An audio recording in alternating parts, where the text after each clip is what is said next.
Welcome to the Irish Occupational Therapy podcast.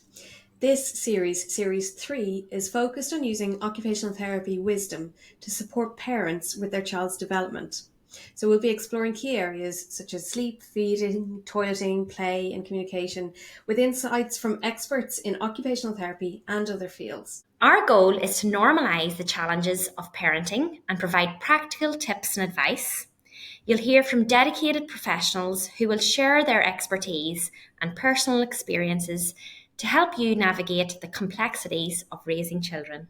Today we welcome Theresa Foley, a Dublin-based children's occupational therapist, founder of Shooting Stars private clinic, and most recently the feeding therapist, a dedicated service offering specialised feeding therapy for children with complex feeding challenges.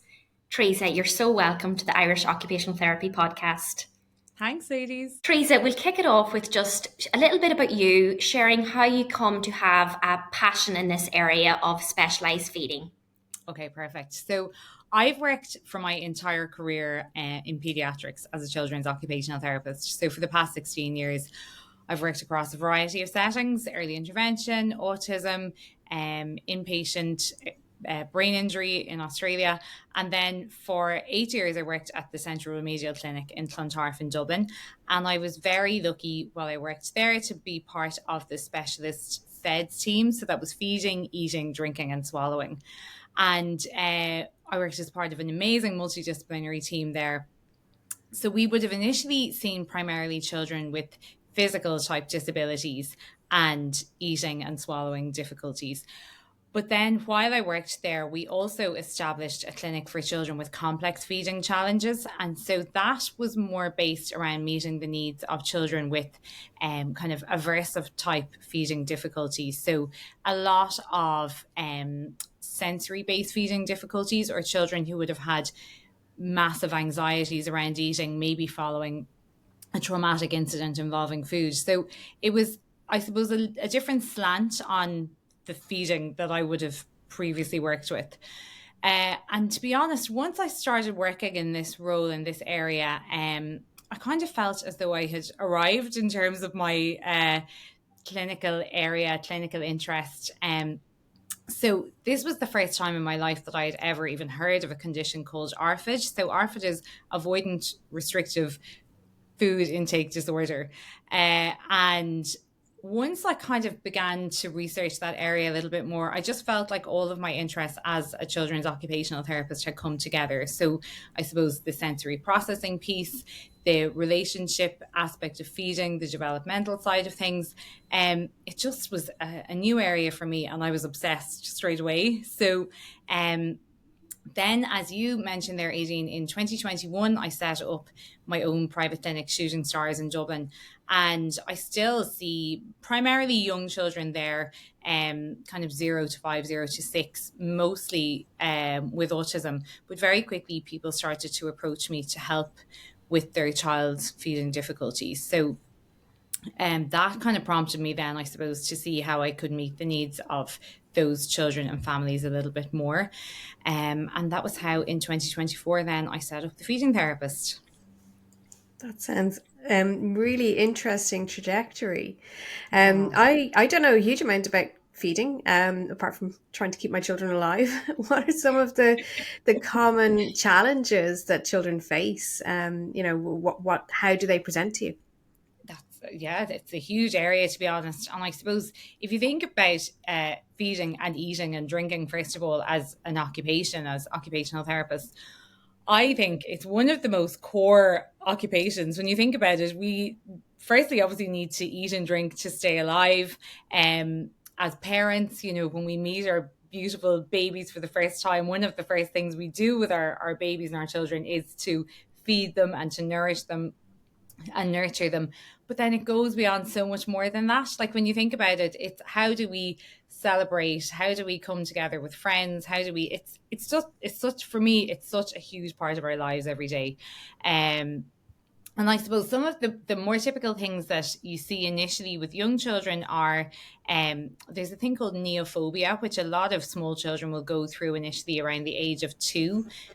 maybe 2 to 3 years. So that is where children can develop a kind of, maybe children who previously ate quite well or quite normally, if you like, can all of a sudden develop a fear of certain foods, or they can become quite restricted in their eating and then have a fear or a stress around anything that's new or unfamiliar to them. So some children will move past this stage of neophobia maybe within a year or two, and that's kind of what we expect. But certain children will, I suppose, hold on to these picky eating behaviors. And some children will go on to be, one of my own children has remained a picky eater and probably will be, but these children still will eat typically around 30 foods if you wanted to put an approximation on it.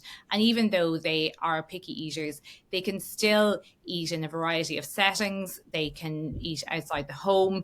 They can do things like go to birthday parties. And even though they have their preferred range of foods, they're still able to live quite well with this restricted range of foods. If you delve a little bit deeper, then there are a small amount of children who are what we call problem eaters. And on my website, The Feeding Therapist, I do have a questionnaire, a link to a questionnaire there where you can determine if your child is a picky eater or a problem eater. And I know parents find this really useful to try and determine which their child falls into. So problem eaters then are children who typically eat quite a small amount of food. So it could be less than 20 foods, it could be less than 10 foods. In some cases, it will be less than 5 foods.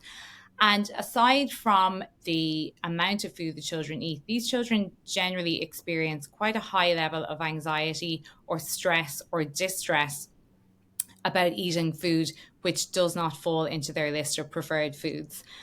And for these children and their families, the impact on their whole quality of life can be huge, because oftentimes they're quite restricted in where they like to eat, or they might like to eat by themselves, or maybe they don't like to eat outside the home. So the implications for these children can be massive. And I suppose that's not even taking into account the nutritional aspect for these children. So sadly, some of these children who maybe only drink milk and might eat, for example, might eat toast and Pom Bears, that might be their entire food intake. Obviously, then there's huge nutritional implications for these children as well. And that's a massive worry for their parents.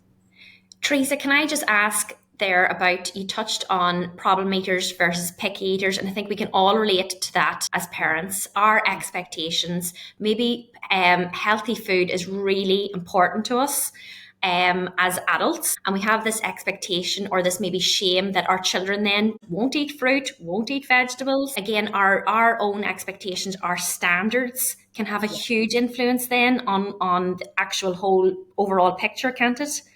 Absolutely. And that's such a good point. I think we all come to feeding and eating with our own standards, as you said, and even things like cultural norms and cultural expectations and what we've been brought up with.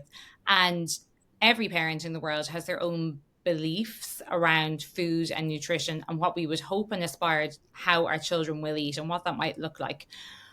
I will say that when you are dealing or working with a child who is a problem eater, we do have to try and abandon some of those beliefs or belief systems that we might have previously held on to. And in my clinic, all food is good food. So, and that can be really hard for some parents to let go of that thought. But for example, we celebrate all foods. We celebrate processed food. We celebrate takeaways. If a child can go to McDonald's and maybe learn to eat chicken dippers in McDonald's, that is a huge win. So when your child falls into this category, there's no such thing as bad food, and that can be a huge mind shift set for certain parents. That is just possibly a weight lifted off parents' shoulders. Like that statement, all food is good food. That's just refreshing and lowers the anxiety from the outset, doesn't it? 100%. And I suppose another perspective that I use a lot with my families is there's a lady in America, she's an American dietitian, I think, called Ellen Satter, and she has developed a concept called the division of responsibility when it comes to feeding children. And so her kind of mantra is, the parent provides and the child decides. So at the end of the day, all we can do as parents is provide the child with food which is nutritious, which is a variety of food in nature, that we're not giving them the exact same food on repeat every day. But ultimately, that's as much as we can do. And it is up to the child then to decide in that moment if they feel like eating the food or how much of the food they might like to eat. And again, that can be a huge shift for parents in their thinking, because they realize then they've done as much as they can do. And that can be quite a relief for certain parents to hear. Taking the guilt away. It is Exactly. heartbreaking though, isn't it, when you kind of prepare beautifully prepared, fresh food for your child and then they just reject it. It's really Yeah. hard to cope with that, and that's, I suppose, where some of the fraughtness comes around mealtimes. 100%. Parents talk to me about feeding the bin, and it can be really frustrating, and it can be, it's really expensive as well, actually, when you think about it, for these parents, because they're constantly coming up against the pressure of trying to help their child. We call it meet new foods, so be exposed to a variety of new foods, but oftentimes those foods are just being rejected. So, there's an awful lot of stress and worry and implications for these parents. And I definitely focus on that a lot in my work, is the kind of relationship aspect of feeding difficulties between parents and children, because there can be times when parents think, oh, look, they're just being difficult and they're just being awkward, and maybe they're possibly even acting out a little bit. And I suppose one of the things that I talk to parents about is that if these children could eat these foods, they would. And it's not an act of opposition or defiance or anything like that. It is that there is an actual problem, or sometimes an eating disorder there, which is preventing the child from eating in the way they would like them to. So considering it not from a behavioural perspective, giving the benefit of the doubt, and also acknowledging maybe differences in neural development and sensory processing differences, all of these things need to be taken into consideration to consider the child as a whole. 100%. And I suppose that's one thing that I probably have realized time and time again over the years working with this population, is that eating, even though it's something we all do every day, several times a day, it's massively complex. There's so many skills and stages, in every stage of our life, from newborn babies right up to children, right up to adolescents. It's a really complex skill, actually, to be able to eat successfully. And so that's why I think sometimes explaining that to parents, that there's a lot of different skills involved, from motor skills, fine motor skills, gross motor skills, sensory processing, even things like interoception. Coaching parents around that can be a huge aspect of my work. And that, to be fair, then often helps parents come to a place of peace and understanding when they realize how complex it can be for their child. And what is the process, Theresa, of trying to assess how do you determine what is behavioral, or what is a sensory issue, or what is due to an illness or a physical condition? What's normal, for want of a better word. It's because it's so complex. How do you go about that? I suppose the first thing to say, Jen, is that in an ideal world, these assessments should always be done as part of a multidisciplinary team. And that is best practice, that you have an OT, speech and language therapist, dietitian, pediatrician, psychologist. That is the gold standard, and that is what we should always be aspiring to. And sadly, that's not a model that's afforded to a lot of therapists or families in Ireland or around the world at the moment. So I suppose I can only speak about my occupational therapy assessments in the unilateral sense, but look, that's the system we're dealing with at the moment. So my assessments are very detailed and very complex, because the whole process is so complex, as we talked about. So one of the first things that I always do, regardless if it's a child, a baby, old adolescent, I always observe what we call a feeding trial. So in most simple sense, that's me watching a child eat, but that can be quite nerve-wracking and intimidating for certain people for whom feeding is difficult. So sometimes I will ask the parents to video the child eating at home before they ever come near me, and then I'll watch that, or I'll watch a couple of videos of the child eating. If they're comfortable to eat in front of me, that's fine too. And I suppose then that gives me a sense of how the child is approaching meal times and eating and food overall. So I'm looking at things like, before the child ever even comes to the table or comes to sit down to eat, what's their regulation in and form? How do they feel about food? So is it a stressful time for them? Are they already feeling anxious at the prospect of having to eat before they ever even come as far as the table? Then when they get there, are they able to kind of sit up in the chair? Are they able to tolerate sitting at the table with the rest of the family? Or is that too much for them at the moment? Is it too much for their sensory system? Is it too much for their regulation? Do they need to be moving about more than everybody else? Obviously, then I'm looking at things like their feeding skills. So are they able to self-feed independently? Can they use cutlery? Can they finger feed? Are they able to pick up small objects like raisins or Cheerios or whatever it is? Are they able to drink? Are they able to drink from an open cup? Do they need a beaker? Like, the list is endless in terms of self-feeding skills. Then I suppose I'm also looking a lot at about how does the child respond to hunger cues? Do they feel hunger? Do they not? Are they looking for food? Are they requesting food? Are they eating? So I have a lot of children who come to me and they might be eating. The parents say to me, "Oh, they never stop eating, but they never eat a meal," which sounds really contradictory. So a lot of children who come to me will spend their day eating, very kind of light snacks. So what often people refer to as like baby snacks, little crackers or wafers or things which don't have much nutritional value, might just take the edge off their hunger a little bit, but then they'll just move on again. And oftentimes these children don't ever sit to eat as well. So they're just kind of grazing constantly on the go. And that kind of information gives me loads of detail about where, if there are difficulties, where they might lie. After that, then I always get the parents to do what I call a food diary. So for a minimum of 3 days, I get the parents to fill out a very detailed intake of what the child ate, when they ate it. And also I like to look at the things that I call terms and conditions. So lots of children, particularly children with autism or neurodivergence, will maybe have their own preferences around eating. So they might only like to eat from the blue plate. They might only want to sit by the window when they eat. They may not want to sit in the room with anybody else in the room because maybe the smells of other people's food is too much. And those terms and conditions can actually be more impactful on how the child eats than the actual food that goes into their mouth. I also then do a very detailed parent interview, and that will look at the child's feeding history. Like, for some children, there can be cues there literally from the very early neonatal period. And then because I'm an OT, I always look at sensory processing as well, obviously, and use some kind of sensory processing measure. There are other, depending on the situation, there's other standardized feeding tools that I use as well. So the assessment process can go on for a while.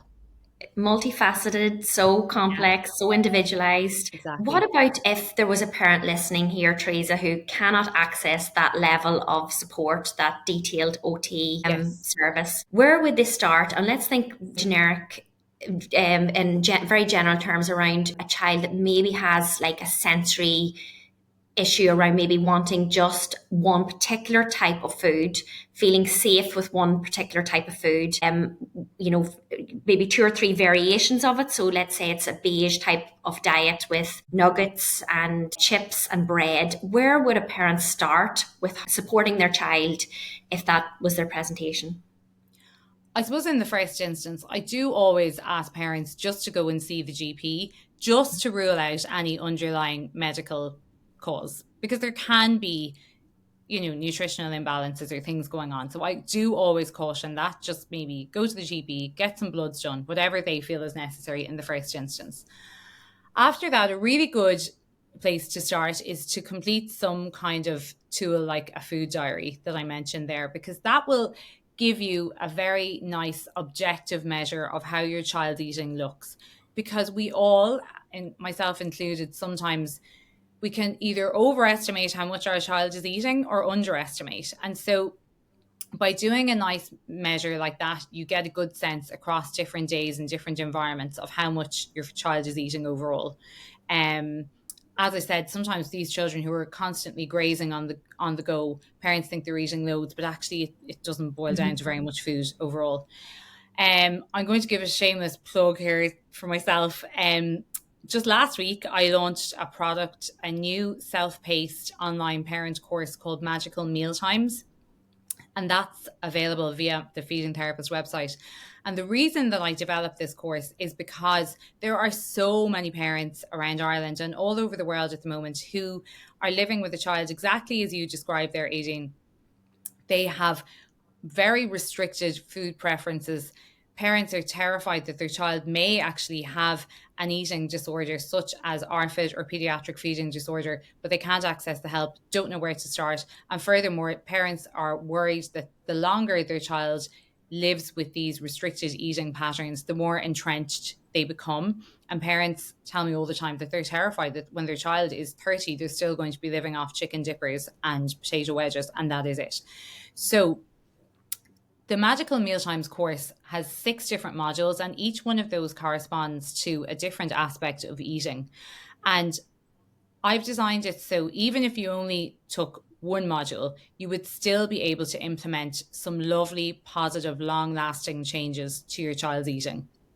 And so it refers to things like sensory processing, mealtime environment and routine, looking at the hard times for children, often neurodivergent children, who will find things like transitions hard, like going back to school, like sickness, like going on holidays, change of routine.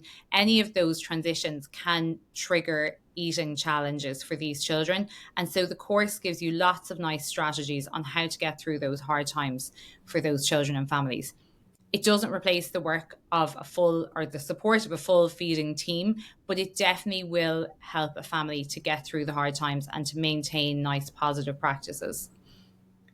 I've signed up, Theresa, as a therapist, and I am really enjoying it. It's so practical, reassuring, and just again, as you say, you can do it at your own pace, but it gives you a starting point so that you can lower your own anxiety around it and feel like you are supporting your child with where they are at that time.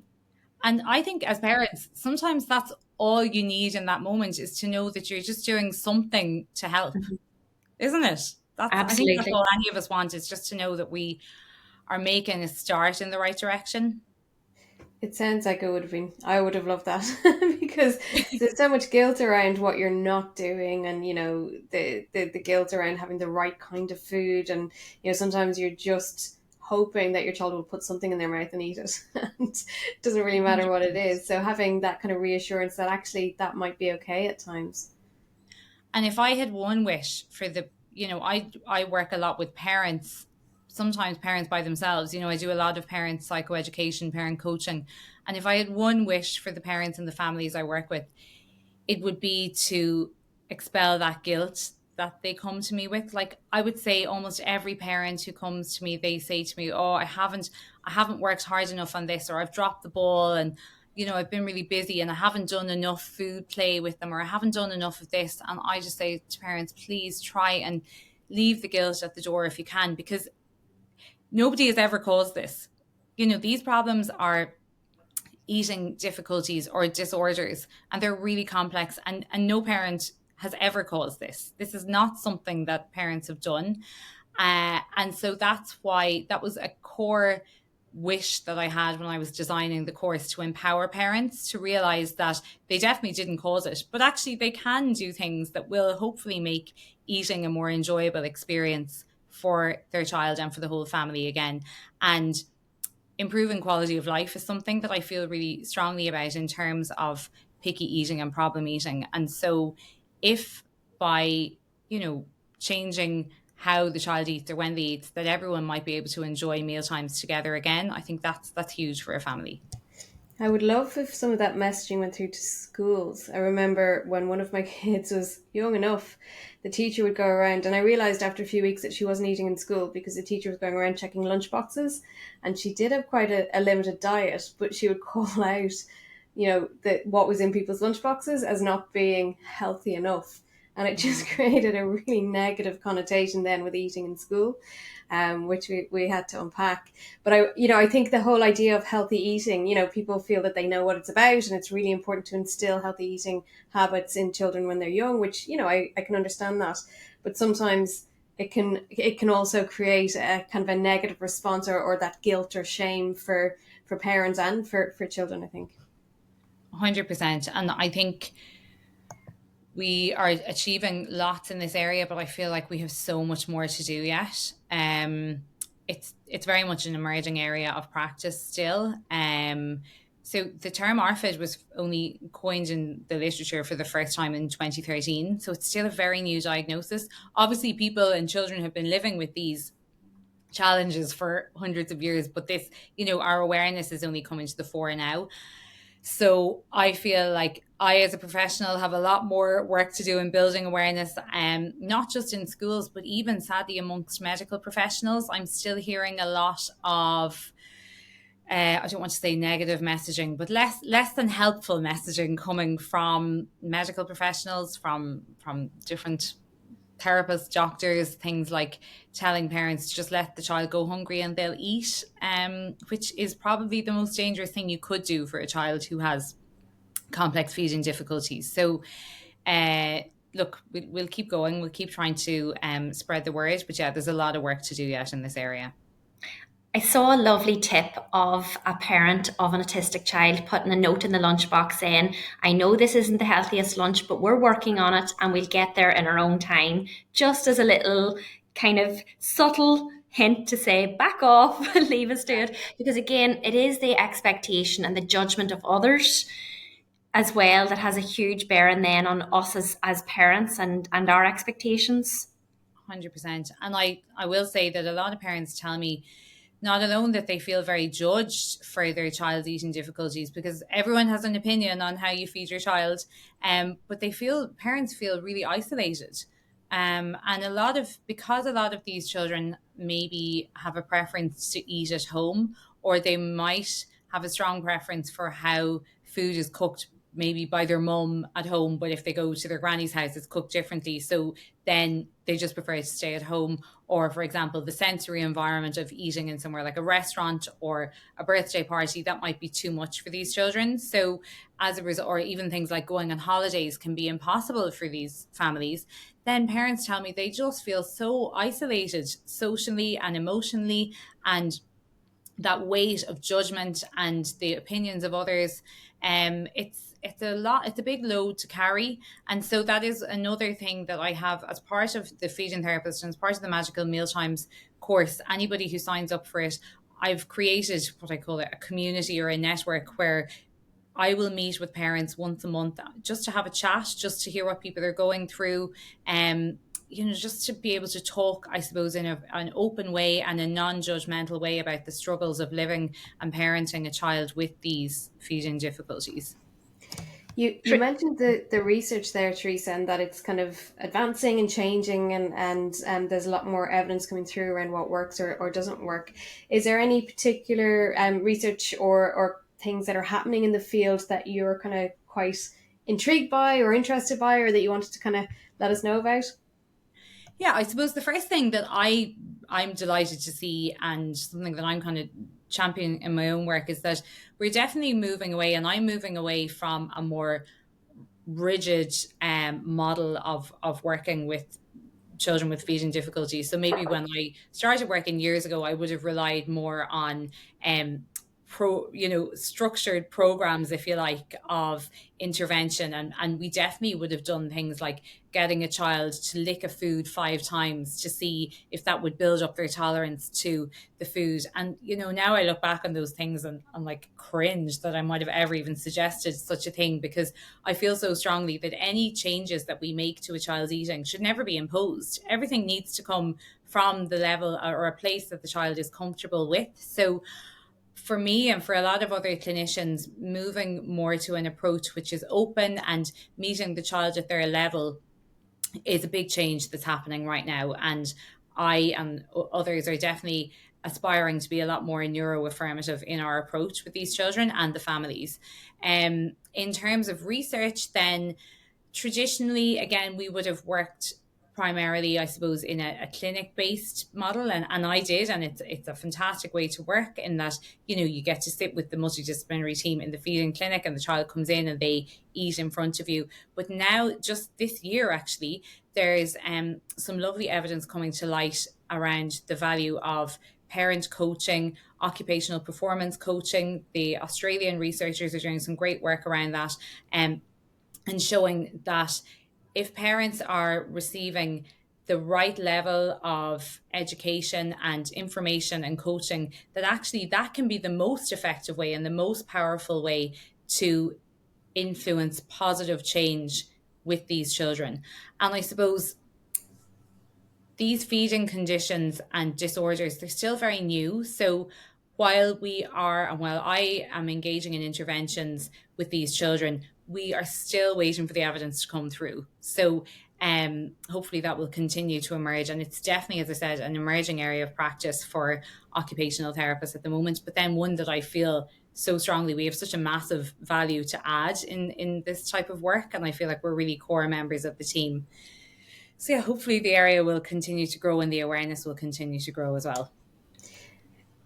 It's really important, I guess, as OTs that we do stay on top of current practice and best practice and emerging trends, and not just do things because they used to happen or we used to do it. 100%, yeah. Theresa, just as a finishing off takeaway point for maybe parents listening, considering a neuroaffirmative approach in this area, would I be right in saying that we really need to think about the safe foods and protecting those, keeping mealtimes as relaxed and as playful as possible? Sure. A couple of things I'd love to say about this. First of all, don't underestimate the importance of a family meal. I know that sounds very simplistic, but the evidence is actually huge around the benefits of eating together as a family. And that goes beyond the nutritional side of things. There's actually evidence now to show that children who eat regularly as part of a family unit have enhanced literacy skills compared to other children. Like, the benefits are massive. And also it gives children opportunities to be exposed to foods that are maybe not part of their preferred foods right now. So I would say, if that's a huge takeaway, if it's possible for your family to eat together even once or twice a week, you are doing great work in that area. After that, in terms of meeting children where they're at, the kind of three concepts that I always remind parents are, if we're making changes or if we're influencing any type of change in terms of our child's eating habits or preferences, I tell parents to be slow, safe, and consistent. So children always need to feel security in terms of their emotional security and sensory security at mealtimes. No surprises, no hidden foods, no interfering with the, as you said, eating the safe foods, or I call them preferred foods. You never interfere with those, because then you risk losing those foods as well, which is mad. So if you only have 4 preferred foods, and then if you interfere with one of those and a child loses one, then you've got bigger problems. If you are making any changes to mealtimes or food with children, it needs to be done very, very, very slowly. But that's okay, because I would rather see one change happen slowly and maintain that change, rather than doing what lots of us do, going, oh, that didn't work, and throw that to the side and then think about something else. And finally, consistency. And this is particularly important for neurodivergent children that we work with. So, for example, you might do something in one way at home and the child might really like that and be really comfortable with that, but perhaps then they go to granny's house and it's different, or they go to school and obviously the environment is massively different there again. So it's trying to think about what can we achieve consistency with across different environments, and that will again contribute to the child feeling safe and secure in their eating situation. Brilliant, Theresa. A great starting point. Thank you so much for joining us today and imparting your expertise and knowledge in this area. Thanks so much, ladies. It was brilliant. Thank you. That's all for today's episode on the Irish Occupational Therapy podcast. We hope you enjoyed our discussion and found it informative and engaging. If you've any questions or comments, we would love to hear from you. You can email us at irishotpodcast@gmail.com or connect on Instagram or Facebook. And remember to subscribe to our podcast so that you never miss an episode. If you found this episode helpful, please leave us a review on your preferred podcast platform. Your feedback is important and helps us to improve the show, so please do leave it. Thank you for listening to the Irish Occupational Therapy podcast, hosted by myself, Jen Trechek. And myself, Aileen Rutledge. We look forward to sharing more insights and knowledge with you in future episodes. Until then, take care.